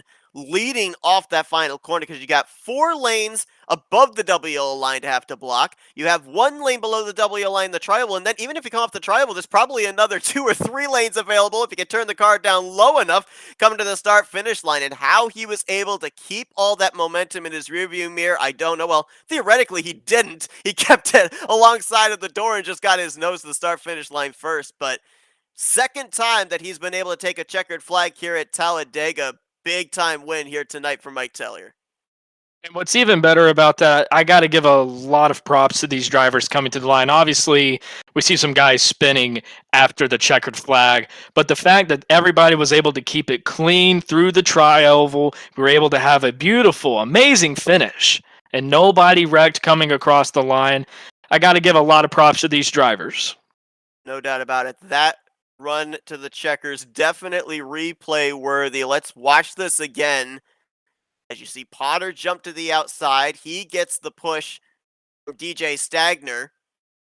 And then watch how the run formulates on the inside. Bronson goes low. Ty Smith goes lower. And that's how close it was right there, folks. I mean, at first I thought Potter might have gotten him. I think he needed, maybe 3 more inches and he would have won this race. I mean, it was literally that close. Almost a dead heat at the start-finish line. And I got to give a lot of props to DJ Stagner for understanding that they were just going to hand the win to somebody else if he decided to go out on his own, and he thought, whatever, I'll try to push Potter across the line. We got a lot of great drivers in this league. Even though I get wrecked almost every time we get behind the wheels of these things, there's a lot of great drivers in this league and a lot of guys that can make smart moves. Just a great last lap all around. What a green-white checkered finish. Some great comeback runs here tonight as well. You got Ty Smith. He was involved in an earlier incident. Sebastian Miller also was involved in an earlier incident. They were able to come back for top 10 runs. Justin Durand almost was able to pull off this victory. Could not block the move on the back straightaway on the final lap, but he'll bring it home with a solid 6th place run. And how about Ryan Potter as well? Not only a great run there to the checkered flag, but in his series debut, I mean, talk about making a statement here. I think a lot of people will be looking at him in the next couple of weeks as a guy to work with. Absolutely. A lot of guys, they'll come into a league like this and they don't necessarily know the etiquette. Ryan Potter was definitely a very strong driver today, knew how to get the runs, kept it clean. So a lot of props to him to be able to come home second. That's not going to be good enough for him. And when we get to talk to him here in a second, I know he's not going to be happy in the sense of, man, 4/1000ths of a second. Are we really sure? Can we look just a little bit closer at the tape? You look further down here on the list, some drivers that had some great runs last week, not getting those finishes here today. Garrett Gleason out of the race after a top 5 run last week. Jason Shuey with the choose cone violation. What could have been for him, finishing back in 14th place. You've got the former champion David Durand back here in 16th. So, a lot of big names finishing towards the rear of the field in this one. It's early on in the season, only the second race on the year, and I think we're going to see a lot of drivers make leaps and bounds through the points, but at the same time, a lot of drivers are going to free fall through the points. Robert Kenny finishing last here tonight was second last week at iRacing Superspeedway, of course, was second in the point stands as well. So I think there's going to be a lot of movers and shakers courtesy of Talladega here tonight as far as the point stands are concerned. Well, if you're somebody like myself, you can't necessarily free fall when you're already down in the gutters There's coming nowhere to home go in but up. 18th. Absolutely. Set my expectations low and just see where we can go from there. But truly, you got to give a lot of props to Bronson Stafford, who we're not going to get to talk to after this. But these guys that are able to formulate their way from the back and get up to the front, Bronson's so good at that. And it doesn't just translate in this league. It goes to a lot of other leagues as well. And that's why every time we go in another league to a super speedway, seems like Bronson's winning. It's because he knows how to find his way cleanly to the front of these things. So props to him for bringing that number $61 General Toyota up to 4th with a potential win on the line. Yeah, and I said this last week, and it's prevalent just based off of how David Durand and Bronson Stafford won the respective championships. If you don't find victory lane, at least finish as high as you possibly can. Keep the consistency going, and eventually you're going to find yourself in that championship picture by the end of the year. What do you say we talk to some of our podium finishers here tonight? How about DJ Stagner making his second start of his career, and tonight it ends with a 3rd place run. DJ, Joey, and Seth up here in the FRM booth. You got us? Sure do. Man, a great performance for you here tonight. Couple of bumps along the road, but up there when it mattered the most. You were the deciding factor into just how close that photo finish was. Seemed like you were committed to the 99, but man, I mean, if you'd been able to generate a run, did you have a plan to maybe try and go for that victory yourself based on the fact we have that little bit of extra space from the center of the trioval down to the start finish line? Really, at that point, I pretty much knew my chance was gone. I think me and the 99 lined up, I don't know, 11th and 12th, and I pretty much stayed on his bumper the entire last two laps. And that whole thing just came down to giving him one good shove and just seeing what happened. But, I don't think there was a path for me, just given the way the runs were being generated. Yeah, Now, talk about take the. me. Oh, good. Sorry. I was just gonna say, take me through your thinking coming out of turn four, going down the front straightaway on the last lap. Are you thinking about going for it for yourself, or do you understand the position you're in and saying, "All right, I have a better chance of advancing my position if I actually try to help somebody win this, and maybe I can finish second or third?" Well, me and Ryan are teammates, and we were in the same Discord, and I knew that he was going to make the move off turn four. I just, you know, with those two cars in front of us on the bottom, I guess I could have went to the apron, but I didn't have big enough run. I didn't think so. It pretty much just came down to giving him as big of a shove as I could and just seeing if we could get a team win because the chance for me to win was like maybe 3%. When you're Well, in a please go ahead. Don't let me step all over you, Seth. Ask the man a no, you're. question. No, I just was gonna touch on what he was talking about with the runs, because you and I were commenting, Joey, on the fact that DJ, you were getting some tremendous runs, even all by yourself up there on the top side, three wide, and if you'd had some drafting partners, might have been able to make that work. I mean, just how is it with these type of cars and the ability to be able to make runs like that? How difficult is it to plan that out and to be able to have people lined up with you? Because it just kind of seems to get closer to the end of the race, everybody's out for themselves, having their own agendas. Well, really at that point, when I was testing the waters on the top, it was more of I went to the back and I got bored, and then I went to the front and got scared, and then I went to the back and got bored, and just kept repeating that process over and over, and I was able to learn how big the runs could be, and I knew that in a situation where there's two laps to go, we could go from 12th to the front pretty easily if we just played our cards right. And talk about the aggression that we saw out there during this race. Now, obviously, I got to make my way from the race car up to the booth, so I was privy to a lot of the aggression that was going on out there on the racetrack. But we saw a lot of guys making big moves. You, for one, I got to give you a lot of credit, DJ. You did a very good job of timing out your runs, and you seem to be able to get a lot done on your own. Talk about the aggression that we see out there in the Super Speedway series. Is it like anything else you've seen? That was honestly probably one of the more aggressive plate races I've ever been a part of. With that said, though, I mean, yeah, there were some wrecks, but it was generally, everybody handled themselves pretty well. But for the amount of aggression, I would say it was fairly clean because it was very aggressive. Well, congratulations for making it on the podium tonight. Who's up here on the podium with you? Tell us about some of your partners that you have on your race car. Oh, that's a car painted by Dylan Body and, Baadteshop. They sponsor this league, and it's just he's like the best painter to me in the world. It's not even close. He's fantastic. So anything he makes turns out just literally beautiful. So he makes a lot of schemes for me. Thank him a lot. All right. Well, thanks for taking the time to talk with us, and congratulations on your third place finish at Talladega tonight. All right, thank you. All right, how about we get the debuting Ryan Potter finishing second place here this evening? Ryan, Joey, and Seth up here in the FRM booth. You got us? Yeah, I gotcha. Man, I can't think I can recall a driver doing so well in their debut in this series since maybe Ryan Hescard back in last year's season opener. You almost pull off the victory here today, but quite an introduction for you into this series here today. In the thick of it, up at the front pretty much all day long. I mean, in retrospect, what's some of the things that kind of took you by surprise here today and make you look forward to future races? Really, for me, the biggest thing was just how well these cars drove. I wasn't really sure what I was getting into, to be honest, because I don't think I've ever even driven these cars on the service. I came in after they replaced them. They were the legacy cars, but they were really good in traffic, got really good runs and stuff like that. So it was just I was really surprised at how well. I was originally planning on riding it in the back and just kind of seeing how the race unfolded, but I just wanted to race, man. I just wanted to be up there and have fun. Talk about that run to the finish. Take me off turn 4 all the way to the start finish line. What's going through your mind? Obviously, DJ just told us that you guys were going to be working together regardless. Take me through that final straightaway.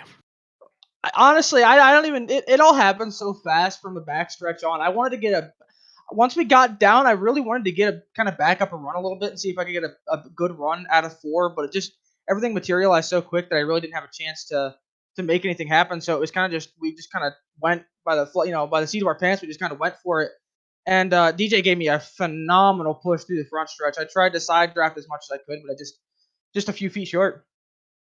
And obviously, this is your first race in the Superspeedway series, and second place is never fun, but how bad does it sting when it's by 4/1000ths of a second? Yeah, it stings a little bit, but I mean, Mike deserved that win, so I'm not going to be mad. I'm certainly not going to be mad about it. He did everything he could. I did everything I could. It was just a damn good finish. So it is what it is. Well, you're up here on the podium in your debut race in UpperEdge Racing. Tell us about some of your partners joining us up here on the podium. Well, like I said, me and DJ have raced together for a while. DJ's really good, so I'm happy to have him by my side. He pretty much had a plan for what he wanted to do all race, and I mean, he finished third, so obviously it worked out for him. We had a few other teammates that didn't really have the best races. I left Ty Smith out the dry coming to the white, and I feel bad about it, but at the same time, it was a situation where like I felt like jumping to the inside of him and kind of keeping that momentum on the middle line was the best move for us to make to get to the front. So it's one of those deals. But yeah, it was me, DJ, Ty, I think Sebastian and Carl were all working together, bits and pieces through the race. We were all down in the same chat together, and for the most part, the racing was pretty chaotic. Honestly, it was we didn't really have any set team plans or anything like that. We were just kind of racing and having fun. Well, congratulations on the second place finish at Talladega in your debut race. And maybe next week you can improve by one, maybe by a couple thousandths of a second. Yeah, Daytona's been pretty good to me, so we'll see. Well, congratulations. Thanks for joining us. Thank you. All right, let's go down to victory lane, see if we can talk with tonight's race winner, Mike Tellier. Mike, Joey, and Seth up here in the FRM booth. You got us? I do, guys. I do. Fourth career win in this series, first on the season. Obviously, a big shot in the arm of momentum after the hardships last week. I think I'm going to talk to Matt about getting a feature of having a driver with like the heart monitor, like NASCAR does, because I would have loved to have seen the heart monitor on you on that final lap. I mean, how in the world were you able to keep everybody at bay, or about 4 different lanes you had to block coming off the final corner? Honestly, I was a lot more calm than you might expect. I had Bronson behind me. We were talking to each other the whole last lap, kind of planning where we were going. When Justin Durand got in front of me, it was like whatever. We'll get him on the backstretch. Thankfully, there's no yellow line rules. So coming at a 2, I get on the radio. I'm like, Bronson, we're going low. And okay, I'm with you. So I had a blocker. It definitely made it a lot easier. I love Sky Motorsports. They're the best teammates in the world. Thank you. Yeah, Joey. I mean, you know how well we work together when it comes to super speedways. We try to at least get one of us in victory lane. It's always good having a teammate to help you get there. This is fun. I'm thankful for them. This is as much of a win for me as it is for Bronson. Even Tom on that last restart, we were working with him trying to get us 3 in line, hoping that he could stay up with us. But we know he had engine damage, so we were hoping. I don't know where he finished, but yeah, teamwork definitely helped tonight. So take me through that last lap when you are in the lead coming off of turn 4. You have Bronson behind you, but you know somebody's going to end up making a move. With as much aggression as we saw today, were you surprised to actually make it across the line in your battle with Ryan Potter? Actually, yeah. Bronson's like I said a minute ago. He's a great teammate. He actually started shouting to block the run high, and I'm like, why? Well, I'm like 2 cars in front of him. I'm fine. And he's like, he's side drafting hard, block high, and without him, I wouldn't have known to go high. I just kind of was like, oh shit, okay, I got to listen to him and move up. So, yeah, it was. I don't. What was the finish? Is this like one of the closest in FRN history? Like that, I couldn't even tell. 4/1000ths of a second. like it was great. I mean, me and Ryan could have high-fived each other, and it would have been a perfect, like we were right there. It was a good finish. Like I said, this is a team win. Bronson called out what to do. I just listened, and luckily it was in time. Any later, and I don't think it would have been. So you mentioned the teamwork with Bronson there at the end. DJ Stagner and Ryan Potter, teammates, they were in the same Discord together helping each other out. We see a lot of guys at the end of these races go for themselves. It's every man for himself. I'm ditching my dancing partners and I'm going for it. But really, how much difference does it make having a good teammate that's committed to helping you get to the end of these things? Oh, it's huge. I mean, if you go to make a move by yourself, you're literally throwing a parachute out there. But if it's you and a teammate behind you, and you make a move on the leader, and he doesn't have a teammate, it's like the leader is the one throwing the parachute out, and you and your teammate can just keep on trucking by. So I don't know, what Ryan and DJ did was really smart. Like they side drafted Bronson perfectly, and once Bronson was gone, it's like the parachute was there, and I mean, like for what 1,000ths of like inches, 6 more inches of racetrack, and he would have won this race. Like they made the right move, they did everything right. Teammates are huge when it comes to speedway racing, and it's evident tonight with the standings and how they were at the finish there. Well, Mike, welcome back to the podium. Tell us about your partners. Tell us about who painted your car and who is joining you up here on the podium. Yeah, like I've been praising them all this entire interview. Sky Motorsports, you guys are the best teammates in the world. I love you. Matt Muir and Matt Muir Designs for painting this beautiful car. I love it. Tim Hortons for keeping me fueled and powered throughout the day. Thompson Caterpillar, and of course you wonderful folks up here in FRN for being on my car every series, every season I go to. It's a blast. I love talking to you when I get good finishes. Isn't it crazy they let a hack like me wreck the car and then come up here and run my mouth during the race? FRN is a great group. Mike, thank you for joining us up here. Congratulations on another win in the Superspeedway series. Yeah, thanks, guys. Well, Mike brought up the question, and we have the answer. This is indeed the closest finish in the history of the UpperEdge Racing Baadteshop Superspeedway series. Prior to this, it was 15 1,000ths of a second in the very first Talladega race back in Season 1 when Vincent Valvano held off Jason Shuey. Well, I think we definitely eclipsed that here tonight.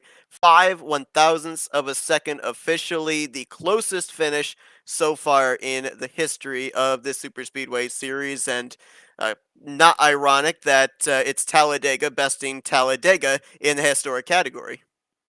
Absolutely. And just with as aggressive as it was, the fact that we went green there at the end through that entire final stretch on the green white checkered, I wasn't expecting that. I expected that now in this series we do have unlimited attempts at the green white checkered, but I was really thinking, man, there's just no way these guys are going to get aggressive. Somebody's going to get a run, try to force themselves into a hole that isn't there, and they're going to wreck. Well, we avoided that, and we got an absolutely phenomenal finish out of this. And I think that's kind of a lesson for some of these guys. If you're smart and you make the right moves and don't do anything out of desperation, nobody at the end of that race made a move out of desperation. And I got to give a lot of props to these guys. Another amazing finish, another amazing race in the Superspeedway series, the Baadteshop Superspeedway series. I also learned here tonight that from a spectator point of view, I know nothing in terms of when it comes from the driver's point of view, because I was saying it looked like those guys were slipping and sliding out there. We bring Ryan Potter up because I was surprised how well these things drive. So completely two different perspectives, obviously. Seth, we're gonna have to throw a pair of gloves on for you and just make you do one of these races while you're in the pack, because I tell you what, that right there, I'm not sure if that's gonna win us an Emmy, but it's gonna win us a lot of laughs. Yeah, I think you're gonna have to pay for a backup car or two if you're gonna try and stick me in the cockpit of one of these things. But man, I mean, great job there tonight by Mike Tellier. Gonna jump up there in the point stands. It'll be interesting to see what the fallout is from this race points wise. Joey, I appreciate you jumping up here in the booth to help me out. I know obviously not the finish of the evening that you wanted. I know you would have loved to have been in that hunt for the victory as well. But man, I appreciate you helping me out here tonight, despite the hardship. Yeah, absolutely. I mean, the great thing is that these aren't real race cars, and with as many hits as I take, I don't get concussions. I've only had one concussion in the last year, and it was not because of iRacing, and hopefully it will never be. I could get a concussion from iRacing, but it's only ever going to be because I hit my head on the steering wheel out of frustration. So it's always a pleasure getting to join you up here. Always a fun time getting to help call these races. And we appreciate everybody that joined us here tonight as well. Hope you guys enjoyed our coverage, and hope you'll join us next week as these drivers continue on their season. We're going to be at the high banks of Daytona International Speedway, as it'll be the first start, that 2.5-mile racetrack here on the schedule. And then the following week, we head back to Daytona, but it's the legacy version of Daytona, the bumpy Daytona, as we continue one step further to finding out who's going to be hoisting that championship trophy here in Season 3. But for Joey Chapman, I'm Seth Cole. Thanks for joining us here tonight, and we'll see you guys next week as you've been watching another broadcast courtesy of the Flatout Racing Network. This broadcast is the copyrighted work of Flatout Racing Network and may not be rebroadcast, retranslated, or used in any form without the express written consent of Flatout Racing Network and iRacing.com Motorsports Simulations. Flatout Racing Network would like to thank you for your support, and we hope you enjoyed tonight's broadcast.